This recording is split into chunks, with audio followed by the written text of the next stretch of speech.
Amados, boa noite. Um final de domingo excelente e precisamos rememorar o seguinte. Pela manhã, nós tivemos no grupo Aprendiz da Fraternidade uma fala maravilhosa da nossa querida Malu Zani, em que ela falou que uma fala de Jesus que está e que fala o seguinte: como pedes? E ela discorreu item por item da fala de Emmanuel, muito esclarecedor. E quem quiser ver, pode ligar no YouTube, na página do Centro Espírita, não? Francisco de Assis. Porque, como diz a Sandra Fiore, olha, nós estamos necessitadíssimos de Jesus. E a proposta da nossa casa, do Centro Espírita Francisco de Assis Amor e Caridade, é justamente isso. Aos domingos, Amélia Rodrigues.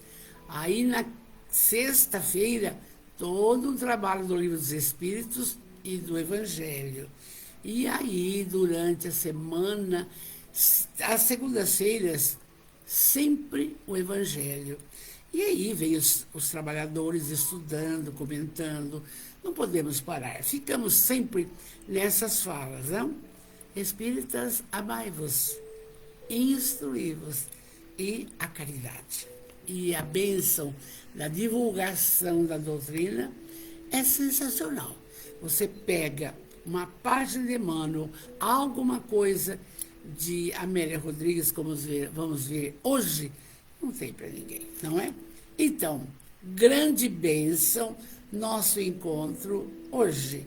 E que estamos conectados a essa família espiritual maravilhosa, em que estamos conectados com Jesus. E eu peço, com muito amor, que Jesus abençoe você, abençoe os seus familiares, abençoe o seu lar, abençoe o seu trabalho do cotidiano, abençoe todos que te cercam, todos, com muita paz, muito amor, muita luz. Então, chegando conosco, beleza, maravilha, nós já vimos o Edu Caires.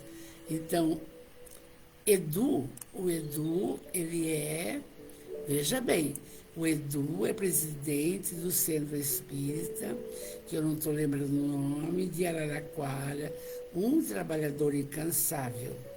Conosco, Kátia Maria Somense, maravilhosa, Lenise linda, Cláudia Wittilich, de Guaratinguetá. Oi, Maria Nilceia, minha amiga querida. Mauro Furuta de Itápolis. Vamos lá. Chegando a nossa família espiritual. Nós não vamos esmorecer, vamos em frente. Então, como a gente tem falado, sempre há um sol brilhando dentro de ti. É a presença do Cristo em teu coração. Não é fala minha, é fala da Joana de Ângeles. E do livro Quando Voltar a Primavera, de Amélia Rodrigues, e psicografia do nosso querido Divaldo Pereira Franco, esse incansável trabalhador, não? Nós vamos para a lição número 2. Nós já vimos a número 1, está, graças a Deus, no Face do Centro, está no YouTube. Então, agora, quem tiver tempo, dá uma olhadinha, não?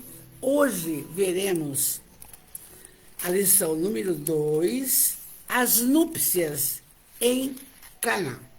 Vocês sabem, já ouviram falar, mesmo que seja de uma forma remota, de uma forma diferente, vocês já ouviram falar quando Jesus transforma a água em vinho.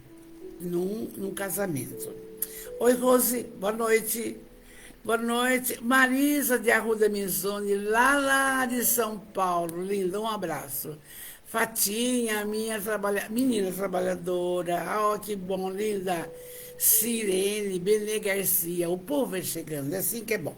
Vamos lá para não atrasar. Então, as núpcias em Caná. E sempre a Amélia, ela faz assim. E não é nada aleatório. Para passar esse texto para o Divaldo, é lógico, ela tem conhecimento do que está no Novo Testamento, em João de 2, capítulo, versículo 2, e aí de 1 a 11. Então, tem uma segurança da veracidade. Nós estamos no 4º livro. E eu fiz o cálculo que nós vamos demorar esse ano para terminar esse livro aqui. Vamos lá. Sônia, querida, boa noite. Vamos lá. As núpcias em Caná. Os arqueólogos divergem quanto ao local em que teria ocorrido o sucesso. Porque falei aqui, lá e coisa e tal. Aliás, isso não é importante, saber o local. O incontestável é o fato em si mesmo, que passou à história do Evangelho, demorando-se como um marco inconfundível dos novos tempos. João Evangelista foi o que viveu mais tempo dos evangelistas, dos 4. E ele viveu até 110 anos. Então, o que ele escreve é sensacional, é com minúcias. Então, narra João, em linguagem clara e precisa, sem retoques nem confusas imagens de retórica. A ocorrência, isso, o que aconteceu aqui? Acho que peguei aqui, já vai um minutinho só. A ocorrência é comovedora e das mais belas. A única em toda a boa nova, quer dizer, o que Jesus veio trabalhar, que se dá em clima de alegria. Porque ele trabalhava com leprosos, trabalhava com crianças doentes, viúvas, etc. Não. Essa não. Essa é uma passagem de festa, de alegria, de muita alegria. Então, e que Jesus participa dos júbilos gerais, permite-se viver as alegrias transitórias do mundo. Porque Jesus, ele só ficava no Sermão da Montanha, pregando, curando, viajando, andando descalço por todos aqueles locais, etc. e tal. Mas ele tirou esse dia para essas bodas, um motivo de alegria para ele. E aí a Amélia diz aqui, é uma alegria transitória, uma festa, não? Possui um sentido profundo, guarda uma mensagem oculta, delicada e transcendente. Era fevereiro, março a dar. As chuvas do inverno haviam cessado. A terra estuante arrebentava-se em flores, enquanto os verdes cambiantes contrastavam com as pedras negras e o céu azul. Fazia frio pela manhã. O sol abrasava ao meio-dia e a temperatura caía ao entardecer. Então, ela entra em minúcias, Amélia, até do tempo, até do clima. E dá para você, se prestar bem atenção, entrar nesta conjuntura, não? Ao longe,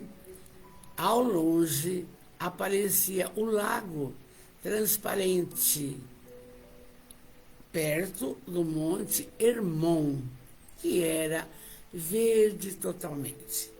vez que outra se escutavam as vozes da natureza em orquestração poderosa, enquanto os cantos das rolinhas faziam duetos com o vento primaveril.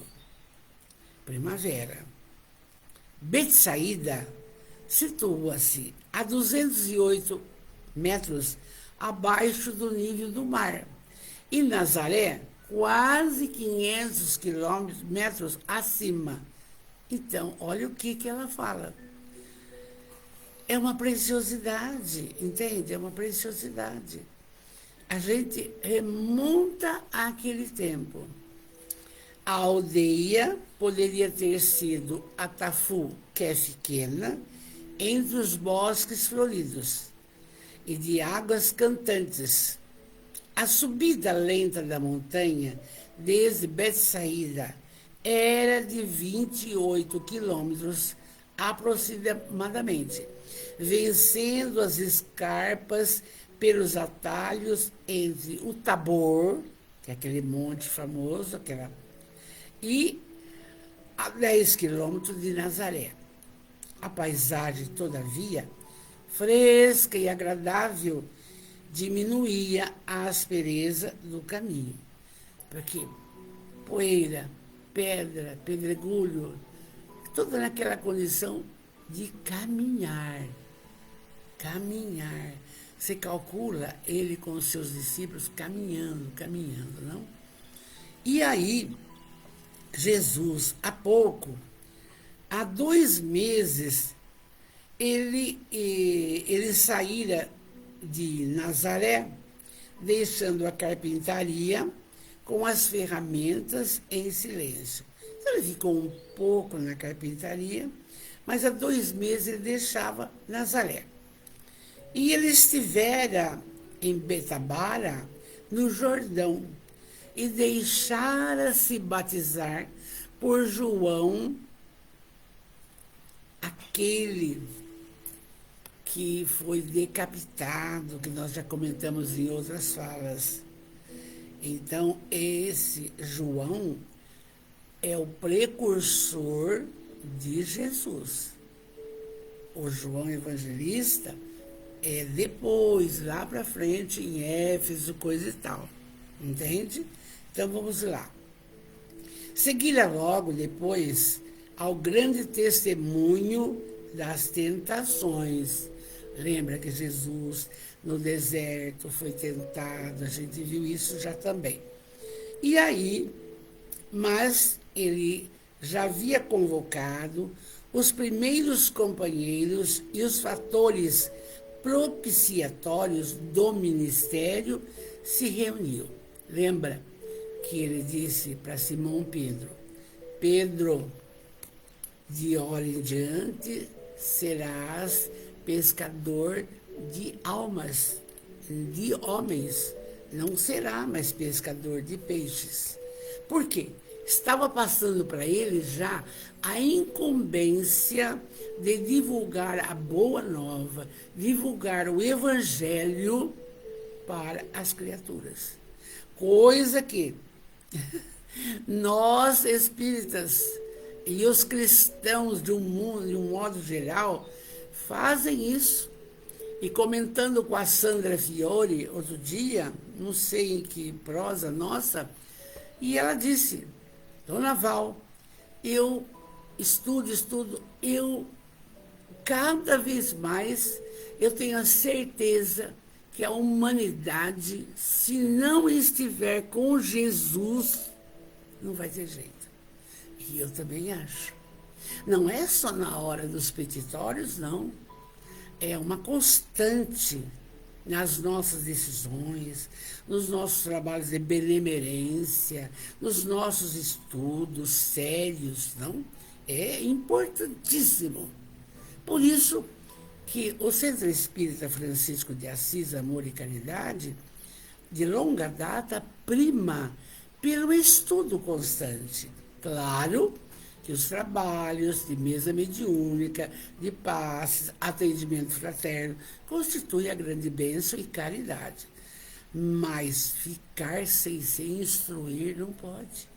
Porque Por isso que temos a inteligência. Tá? Temos que continuar.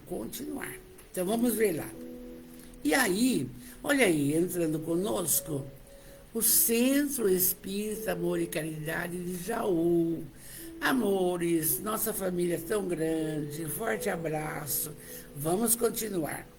Vamos lá. Então, já havia convocado vários dos seus apóstolos, não é? Maria, a mãe de Jesus, se encontrava em Caná. Convidada como foram Jesus e os discípulos, ela antecedera-os. E quando ele chegou, o Rabi, Jesus, abraçou-a ao chegar com inaudita ternura. Ela o aguardava com ansiedade crescente e afeto desmedido. Interessante que Maria teve outros filhos, mas em lugar nenhum se fala deles, não?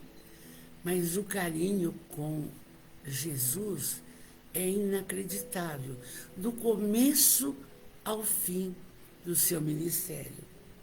Uma mãe que tem a coragem e a força para ver o seu filho no madeiro, impressionante. É muito lindo. Que espírito forte. É lindo mesmo, não? E ela estava nessa festa, Jesus chega e foi aquela alegria. Então, se havia alguma distância entre eles, a comunhão profunda com Deus se fez espontânea. Aqueles 2 primeiros meses de separação, porque ele saiu para convocar os apóstolos, era o prenúncio da temporária e dorida distância terrena que se interporia depois entre os dois. Amélia já faz uma preliminar aqui no sentido, era bom porque depois que ele saiu para capitanear os seus discípulos e ele começou a trabalhar, nunca mais ele voltou para casa. Vai para Samaria, e vai para a Galileia, e vai para todos os cantos, junto com os seus discípulos. E é interessante que tem um seriado chamado Zé Chosen. Dá para você sentir muito bem como que era a problemática, a distância, o trabalho, a abnegação, a dedicação de tudo aquilo. Foi uma coisa notória pelos séculos afora. Não? Aí, por que acontecia isso? Ele deveria percorrer os caminhos ásperos dos homens, amando, não amando, enquanto ela o seguiria depois com a alma dilacerada por invisíveis e afiados punhais. É na hora da crucificação. De certo modo, seriam assim as vidas de todas as mães, em particular daquelas que doariam ao mundo os mártires, os heróis, os santos. E é verdade. Francisco de Assis fez a mesma coisa. Abandonou o poderio, abandonou a fortuna, abandonou tudo e foi reformar a igreja e foi fazer a sua parte cristã absoluta. Abandonou tudo. E tantos fazem isso. Aí, modernamente, nós vemos bem claramente o nosso Chico Xavier, esse amoroso amigo, esse maravilhoso. Ele não constituiu uma família, a família dele somos nós que amamos ele, entende?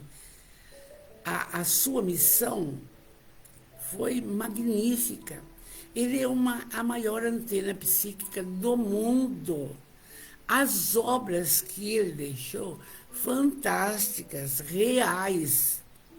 Não é possível ficar distante das obras do Chico. É a mesma coisa o nosso maior tribuno espírita, Divaldo, que deixou também de constituir uma família, do casamento. E que filhos? Todos 700 filhos, não é? Então, a mesma coisa, de certo modo, seriam assim as vidas de todas as mães cujos filhos optam por uma missão dessa que a gente citou agora, como também de Teresa de Calcutá, de Irmã Dulce e assim por diante, não é? Estavam ao lado dele, na ocasião dessa festa, Felipe e Natanael, que era de Caná, e o seguiram. Eram jovens, necessitavam de algo que os embriagasse de fé, a ponto de mais tarde poderem doar a vida conforme fizeram. Vocês vejam que eles precisavam dessa festa, do contato de Jesus, porque o caminhar que eles fariam seria muito forte. Precisaria estar muito assessorado por Deus, entende? Por quê? Depois que Jesus ressuscita e volta, cada um vai tomar o seu rumo. Um vai para Mesopotâmia, outro para a Etiópia, outro para a África, todos para pregarem a boa nova, é o Evangelho, e falar da continuidade da vida, o que nós estamos vendo. Só que, em todos os lugares, todos foram sacrificados. Um cerrado ao meio, outro jogado na fornalha, e assim por diante. Por quê? Porque não queriam que se divulgasse esse Deus de amor, gente. Só isso. Tinham medo de perder o poder, o poderio, entende? E isto macula a caminhada de todos, mas todos cumpriram. João, evangelista, teve uma sorte melhorada. Por quê? Aí ele vai para Éfeso, em Grécia, leva Maria, prega na Grécia, volta para a casa do caminho junto com Maria, até o seu finalmente. Então vamos em frente. Todos em Israel eram... Bom, a festa nupcial convidativa iniciava-se em clima de expectativas, em circunstâncias felizes. Todas elas em Israel eram significativas. Consoante os recursos financeiros e a posição social dos nubentes, demoravam de 3 a 8 dias de festa. Bom, não é?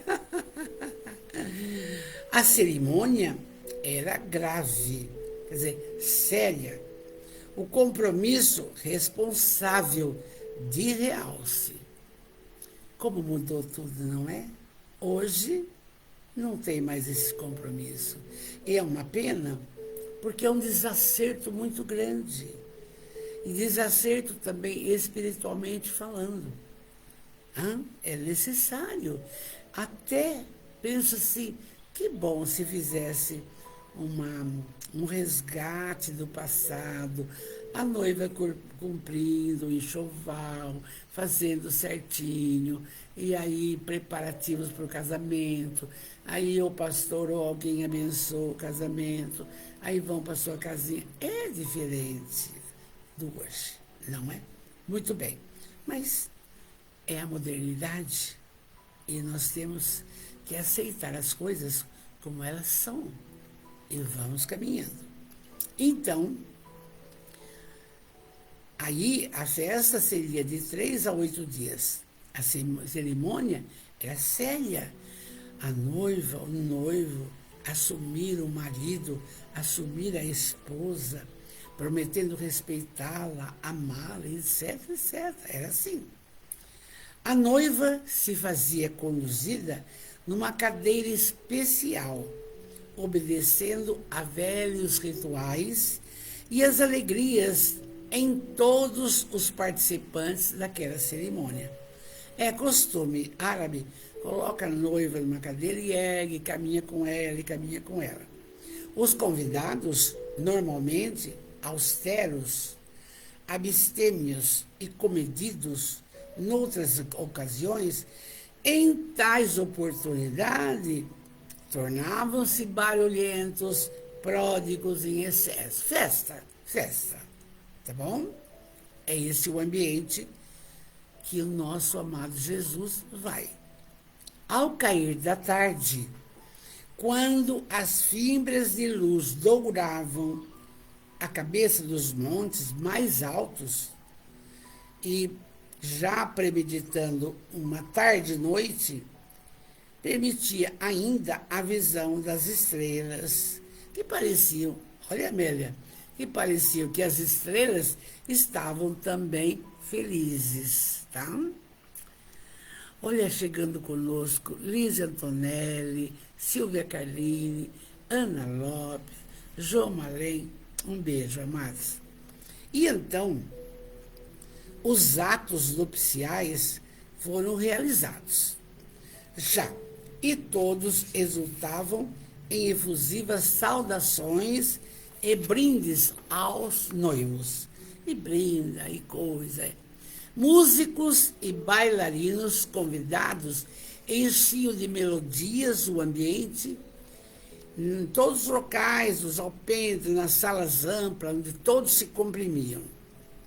E então, fizeram-se várias recomendações aos noivos, de acordo com a lei. E aí, 6 vasos de pedra, com capacidade cada um, para 2 ou 3 metretes, quer dizer, 40 litros, estiveram refeitos. Muito bem.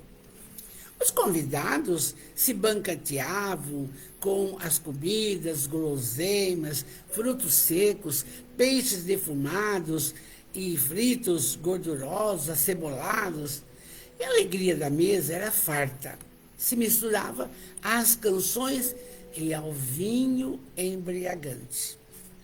Eram famosos os vinhedos de Caná, da região. Capitoso e diferente. Maria, diligente amiga da família, acompanhava as cenas e se rejubilava com todos.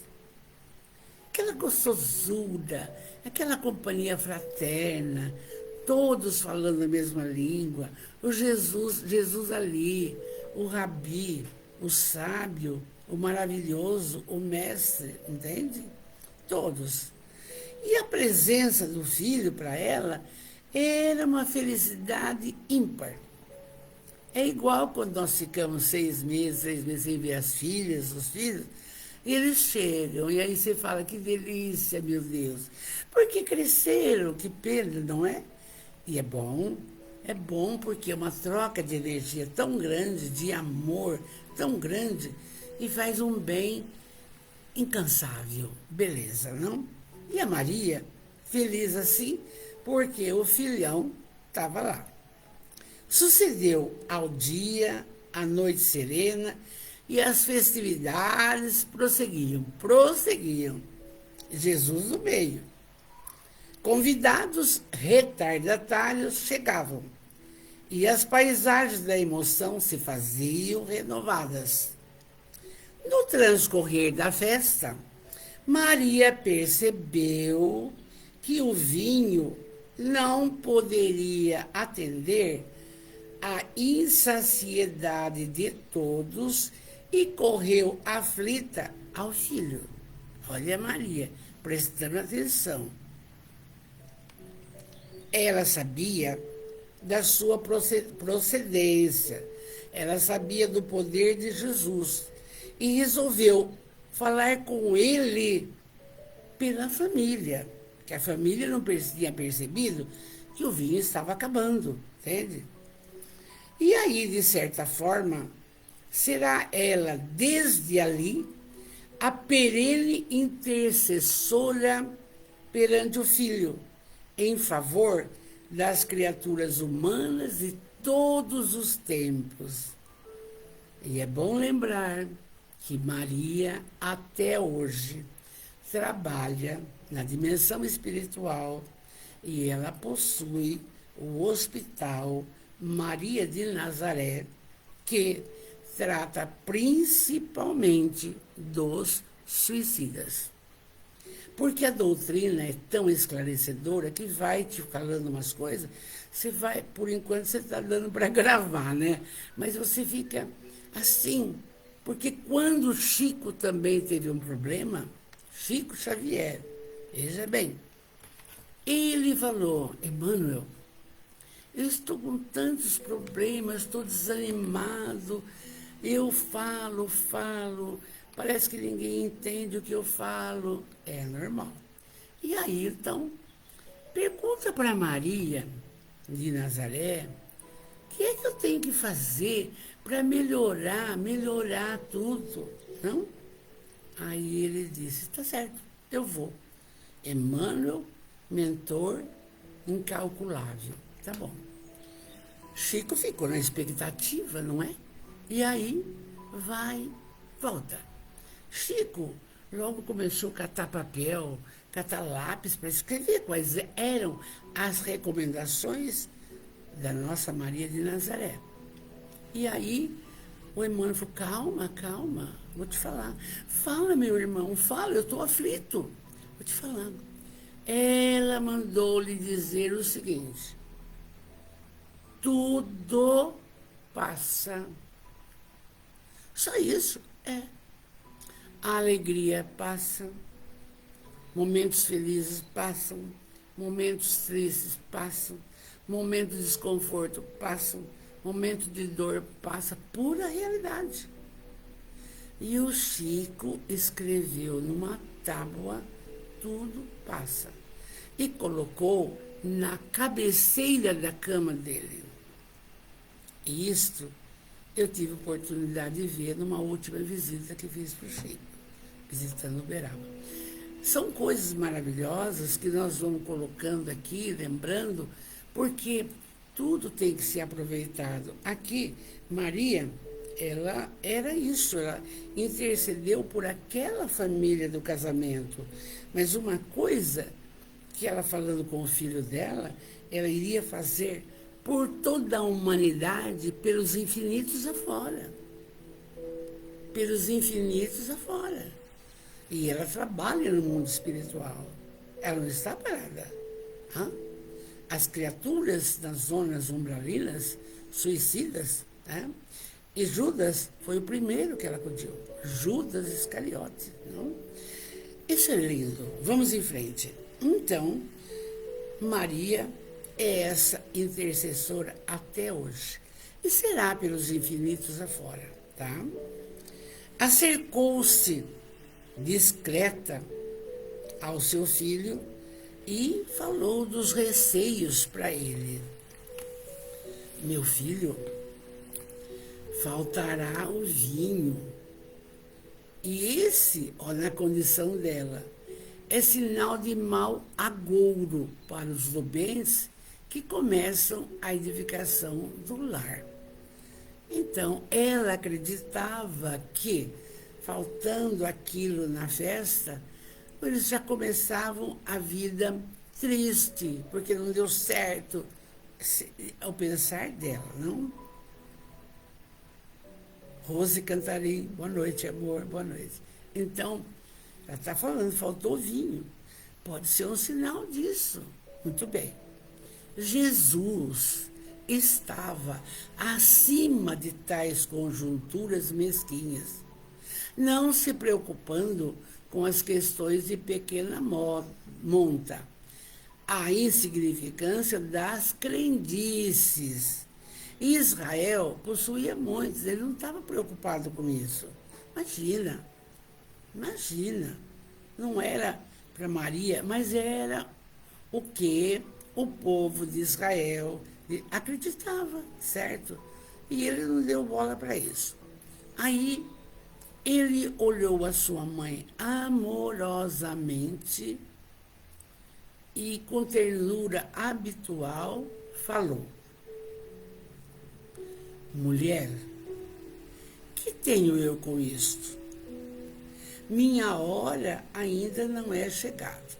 Olha, essa frase é impressionante. Esse termo mulher é um termo carinhoso que usava em Israel. É como alguém, quando conversa com outro agora, fala, sabe, cara, essa coisa, entendeu? Uns usam, eu não sei usar isso ainda, né? Então, usa essa forma de tratamento. Então, esse verbete aí era próprio, porque ele podia falar, mãe, não fica preocupada, né? Não, mulher, que tenho eu com isso? Como quem diz, não faz parte da minha proposta. E ele diz, minha hora ainda não é chegada. Ele estava se referindo ao suplício, à crucificação e o momento que ele iria deixar a matéria densa para ir para a espiritualidade. Então, aqui ele fala isso. Eu vou ler de novo. Mulher, que tenho eu com isto? Minha hora ainda não é chegada. Ele tinha muito que trabalhar. Foram 3 anos, não é? Rosângela Bandeira, boa noite. Josiane Shelley, boa noite, amor. Então, você vai vendo como Jesus coloca, porque quando está assim, entre aspas, eu creio que a Amélia Rodrigues, ela tirou isto justamente das sensações espirituais que ela viu do momento, entendeu? Porque ela e Joana trabalham juntas. Hein? Então, da cruz, novamente, ele repetirá a palavra num tom de inesquecível angústia, mas também de devoção. E ele fala na cruz. Maria lhe conhecia a disposição de servir, asseverou. Ela falou para os servos, fazei tudo quanto ele vos disser.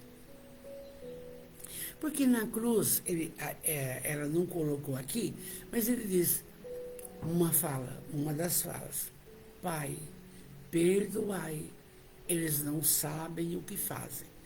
E nós que estávamos lá, talvez não sabíamos mesmo. Não sabíamos. Estávamos só cuidando de coisa material, ouvindo o que o sacerdote, o sinédrio falava e pronto, acabou. E outra fala dele. E nós falamos numa das aulas aí, mais ou menos, de Eli, porque me abandonaste. Mas não é isto, no sentido de desespero, não é. Ele estava declamando um salmo de Davi de mais de 800 anos. Tem esse salmo, entendeu? Ele conhecia isso. É lindo, gente. Jesus não recriminou nenhum momento de estar na cruz. Ele sabia que iria passar por isso, não? Vamos ver lá. E aí, ele diz para os servidores, trazei as talhas e enchei-as. A água flui e referta transparente, clara, os depósitos arrumados à sua frente. Ele distende as mãos em silêncio sobre a água. A cena é rápida, sem confusão. Poucos percebem, somente os que estão bem próximos. Ele não fazia nada que fosse espetacular, não, tudo amorosamente, olhar sincero, coração pleno. Então, depois pediu para pôr as talhas com água e pôs a mão. E aí, utilizando-se de pequeno vaso, recolhe um pouco e bebe. Aí ele diz: levai os vasilhames ao mordomo e distribuí. Ele experimentou o vinho antes. Veja que lindo. Viu que estava bom, mandou. A voz dulçurosa apresenta-se com indefinível modulação. Aquele é o primeiro momento que produzirá deslumbramentos. E não é o último. É o primeiro e não é o último. Nós já vimos, quando ele estava pregando a multiplicação dos peixes e dos pães, 3 peixes, 2 pães, como é que faz? Vá repartindo. Ainda sobrou cestos. Esse foi o primeiro ato do seu trabalho de magnetismo, de força espiritual renitente, não? Então, ele conhece os homens, Jesus conhece os homens, sua infância espiritual, seus ardis. Nas alegrias se iniciarão suas dores. Naquela época, nós já vimos um texto de Emmanuel. Nós estávamos na infância espiritual, sim. Tanto é que preferimos soltar Barrabás e continuar com ele preso. E a turba ainda gritava: crucifica-o, crucifica. É infância espiritual, não passava nada pela cabeça das pessoas naquela época. E eu, às vezes, nos comentários que fazemos de estudos, eu já acho que eu penso, né, acho, que estamos na adolescência espiritual, já estamos entendendo um pouco. Por quê? Nós temos que aprender bem, amar e servir. Acabou. Não tem glamour, não tem nada, não tem, sabe, amar e servir. Acabou. Onde você estiver, é essa a nossa fala. Não tem outra, tá?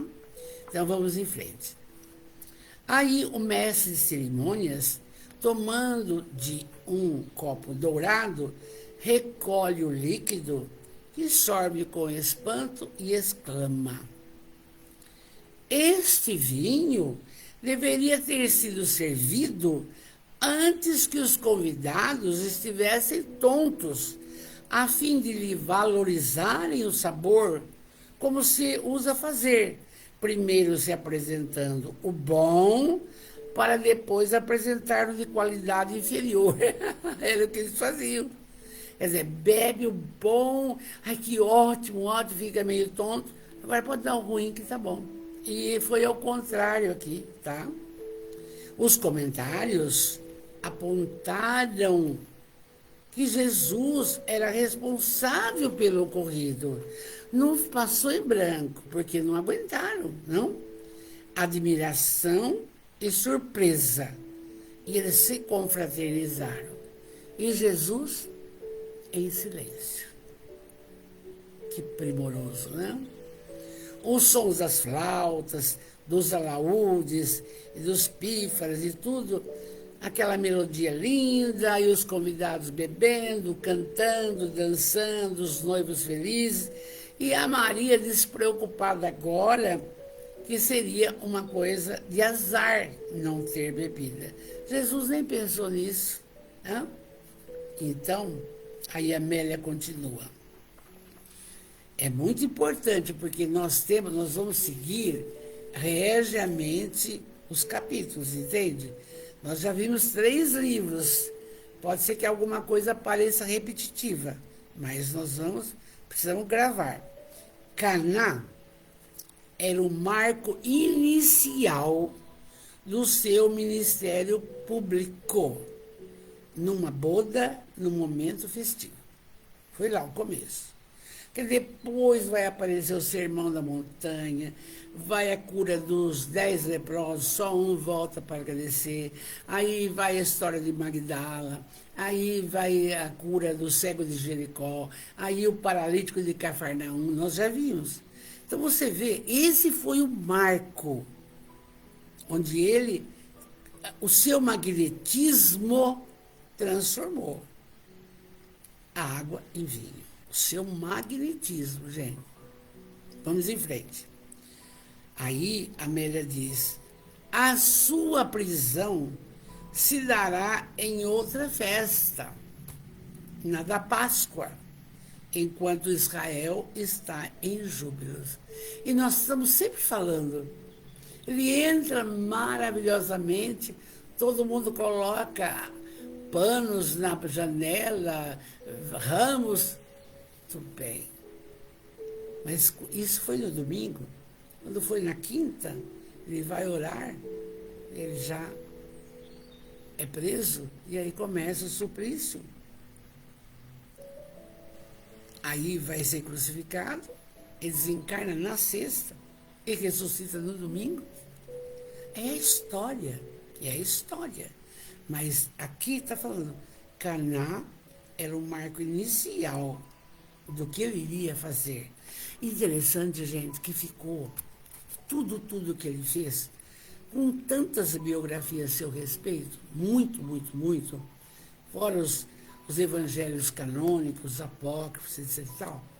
Então você vai percebendo o seguinte, que todas as pessoas famosas, Pilatos, Herodes, não sei mais quem, Anás, Caifás, todos ficaram no esquecimento.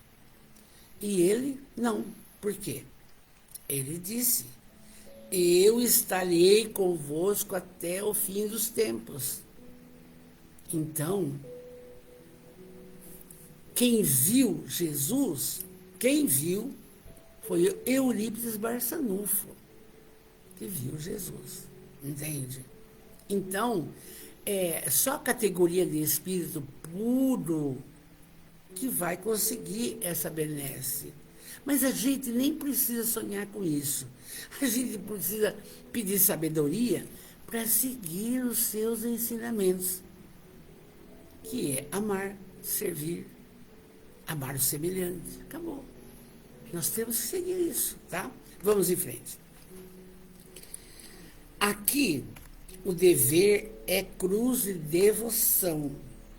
Quer dizer, aquele trabalho que ele fez nas bodas de Caná é o dever de devoção. Como a gente, quando pode, auxilia uma criança, um idoso, na casa da sua... É devoção. Faz bem pra gente. Na outra, que é a crucificação, ele dá a humanidade em sacrifício da própria vida, sorvendo vinagre e fel no madeiro da agonia. Então, a Amélia está colocando que, em dois momentos, nesse primeiro momento das bodas, devoção para ver tudo em ordem, bonito, a mãe pediu. E na cruz, deu a vida pela humanidade. Mas tem uma coisa para se falar aqui. Não quer dizer que ele morreu para salvar o mundo. Você entendeu? Ou então o sangue de Jesus, não é isso. Ele morreu no madeiro, dando um significado grande à vida e à continuidade da vida, porque ele ressuscitou. Procuraram o corpo por todos os lugares, não acharam. Foi ordem de Anás e Caifás e dos romanos. Não encontraram o corpo dele. Então, ressuscitou. E como isso? Só Deus sabe, não é? Ainda chega a ser uma incógnita, tá? Então, a que ele sofreu é a cruz da renúncia e da abnegação. Isso nos toca o coração e nos faz refletir da nossa caminhada. Nós viemos não para sermos servidos, mas para servir. E para isso tem que haver uma renúncia da nossa parte, do nosso comodismo, do nosso tempo, na nossa casa, com a nossa família. Não sou eu em primeiro lugar, não. Entende? É muito séria a mensagem. E abnegação. Que bom abraçar o filho, abraçar a filha, esperar com carinho, mostrar, dar uma mensagem para os netos, sair do comodismo, porque ficar no sofá vendo televisão é fácil, mas para a nossa evolução espiritual, não. Que é que nós vamos apresentar na nossa grande viagem o que nós fizemos e o que deixamos de fazer. Não tem jeito. Então, está bem claro aqui, nas bodas de devoção, na cruz, renúncia e abnegação. Além do que, veja bem, não vamos levar nada para outra vida. Nenhum quadro, nenhum livro, nenhum nada. Entende? É muito gratificante ter isso conosco, não? Seus efeitos são lições de inconfundível beleza e sabedoria. É uma das coisas que a gente tem pedido muito. Quando vai pedir alguma coisa, nós vimos no pedir e como saber pedir, nós temos, não vamos pedir dinheiro, ganhar na loto, não. Pedir saúde, porque nós temos que o nosso corpo guarda o físico. Espera aí. E você evolui através do físico? Oportunidade. Muito bem. E também nós temos que notar o seguinte, que nós vamos dar conta da nossa trajetória. Vocês que estão comigo, cada um não vai depender do marido, da mãe, do pai, do espírito protetor. Você vai depender de você, dos seus atos, das suas atitudes. Desses ensinamentos se calam no seu coração, se estão dentro do seu coração. Se você vai tentar ser uma nova pessoa, perdoando mais, sendo paciente, tolerante, não tem saída, gente. Nós estamos aqui para evoluir.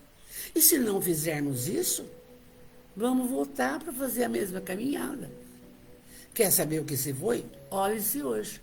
Quer saber o que vai ser? Olhe-se agora. É assim. Então, está aqui. São essas duas colocações que ela fez de devoção, de renúncia e abnegação, é de uma beleza e sabedoria sem fim. Você não vai ficar bravo à toa, você não vai ter rancor de ninguém, você não vai magoar ninguém, você vai trabalhar fraternalmente o máximo que você puder, com tudo e com todos. É desse jeito. Entre as duas festas, transcorreram menos de 3 anos. Os velhos alicerces do mundo tremem nesse ínterim. Por quê? Vocês que vêm acompanhando, na Torá, claro, os 10 mandamentos de Moisés. Claro, claríssimo. Tá? Honrar pai e mãe, mais tá. Muito bem. Mas o homem foi acrescentando desnecessidades. Então, a Torá hoje tem mais de 600 leis. O homem que fez. Tanto é que eles procuravam pegar Jesus numa falha da Torá para poder prendê-lo. Ele sempre sabia sair da situação. Por exemplo, quando mostraram, não queriam pagar impostos, e mostra a esfinge na moeda de César, O senhor acha justo pagar impostos, porque estão dilapidando a nossa vida? Pensou.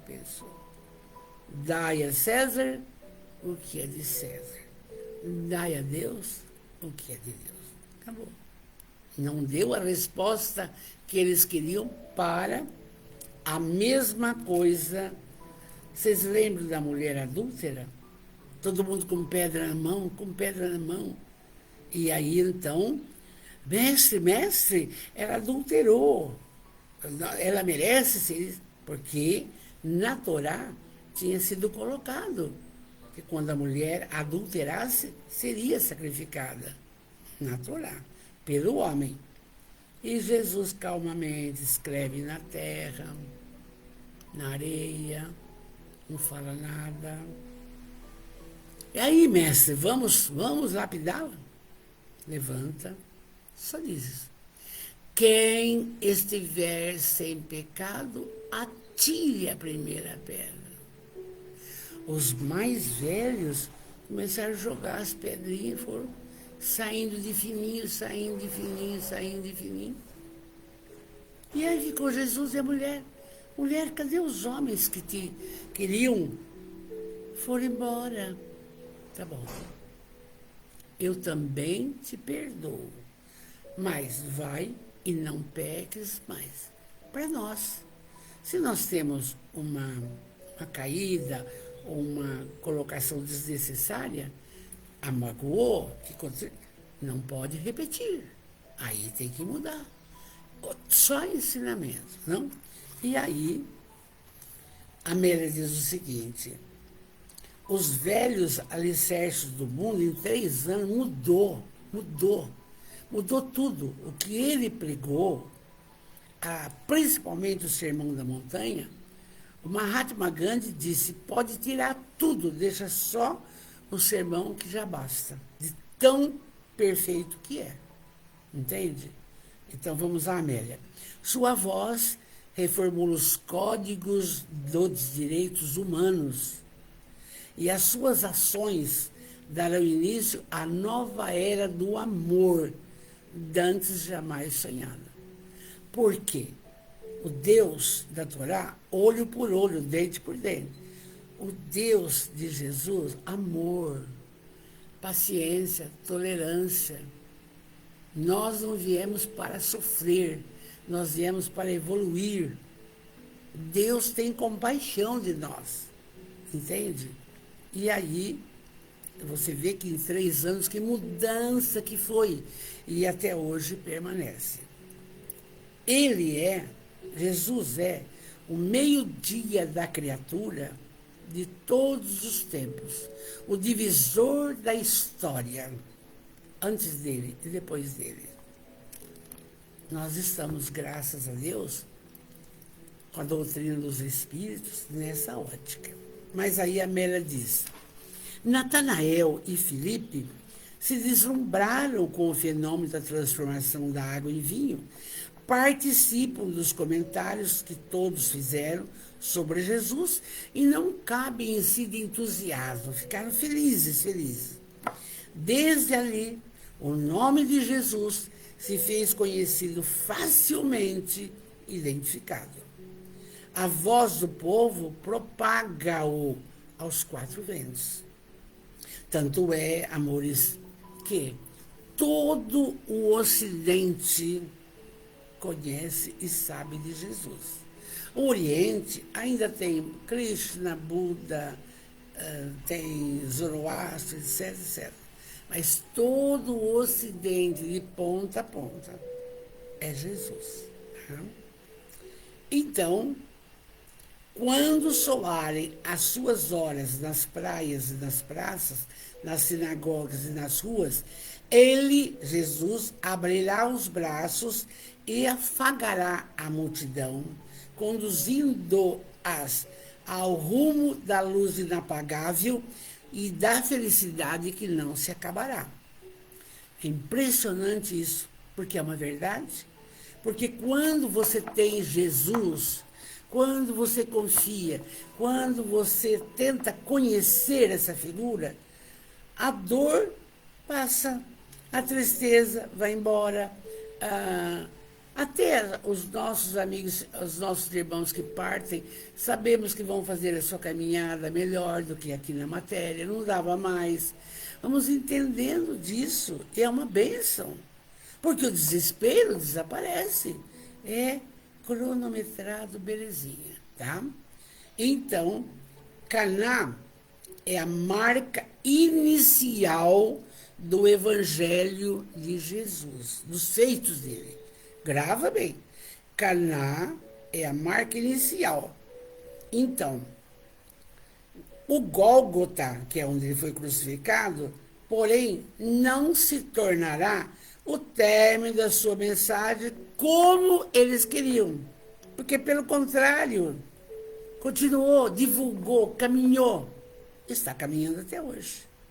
E até hoje, nas alegrias e nas tristezas, Jesus se apresenta para o homem de todos os tempos, conforme ocorreu nas bodas inesquecíveis, produzido o sublime noivado com a criatura humana, ao mesmo tempo convidando-o para as excelsas núpcias que se realizarão no reino espiritual, o seu reino além desse mundo.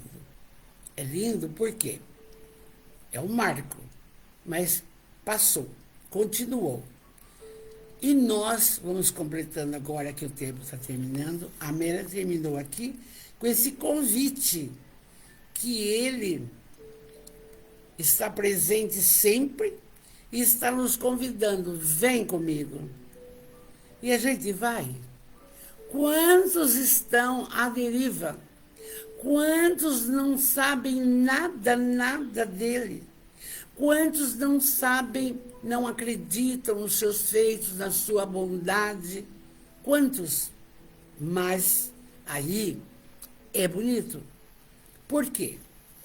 Na França, nos idos 1850 e pouco, veio lá Hippolyte Léon Denis Rivail, o Kardec, já coordenado, orientado, intuído pelo Espírito de verdade, que é Jesus, nortear toda a doutrina espírita.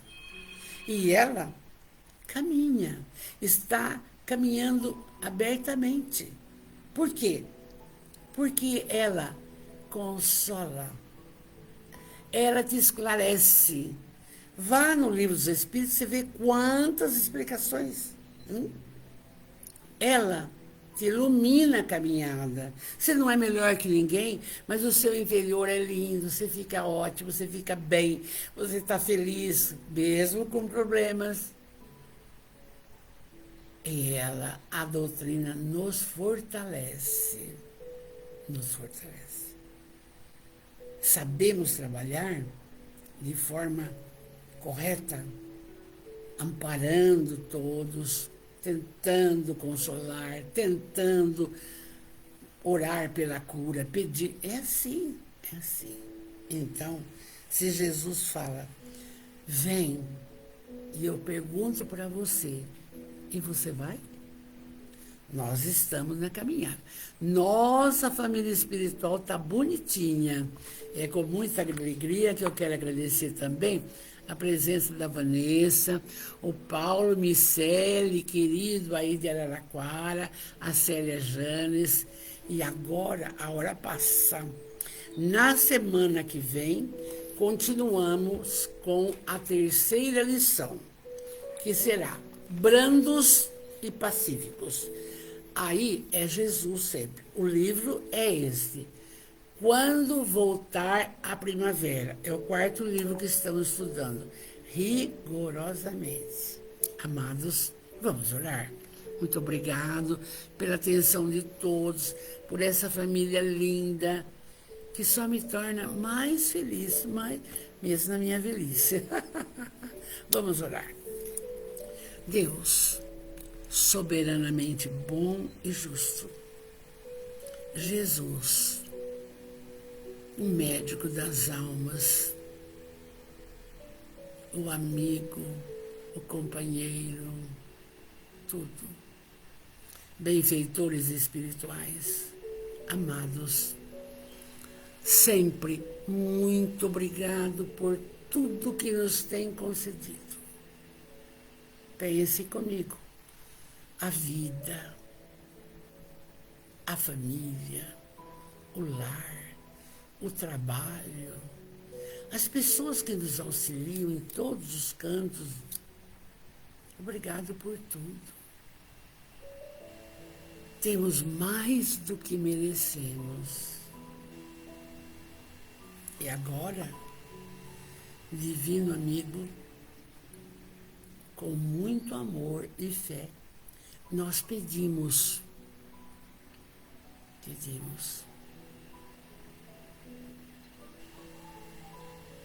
que a saúde se faça para com todos os nossos irmãos. A saúde do físico, do perispírito e do espírito.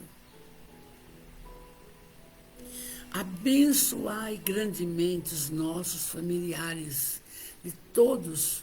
Uns estão próximos, outros distantes, outros na pátria espiritual. Abençoai. Só o amor conserta tudo. Abençoai. Iluminai os lares de nossos irmãos. Sempre pedimos para que haja concórdia, sabedoria, para que haja paz, o bom diálogo. Abençoai. Também abençoai todas as pessoas que estão conosco, aquela que cuida da casa, que lava a nossa roupa, que faz a comida, são bênçãos. Abençoai.